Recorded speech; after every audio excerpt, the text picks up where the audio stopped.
攰啊！點解拉極筋都咁攰嘅？你有冇做肌筋膜伸展啊？伸展梗有啦，乜嘢肌筋膜嚟㗎？肌筋膜你都唔知？肌筋膜伸展係咩嚟？肌筋膜咧就係包住我哋嘅肌肉啦、結締組織、血管，好似你睇下呢一嚿肉咁樣啦，嗰個薄膜咧就係個肌筋膜啦。咁你諗下啦，你個肌筋膜唔鬆，你點會鬆到入邊嚿肌肉咧？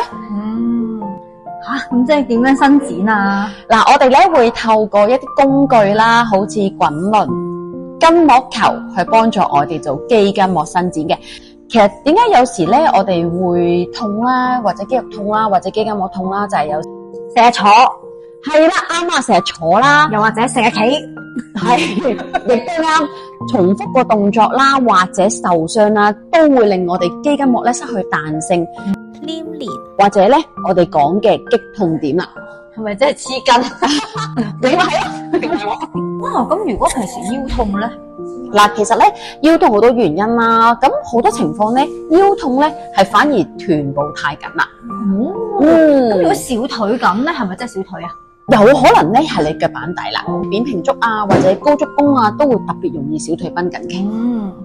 咁想知係咩叫肌筋膜，或者想感受下，咁就要嚟上堂啦。小班教學輕鬆易學，睇完片啦，想真係感受要過嚟報名喎，快啲揾我哋啦！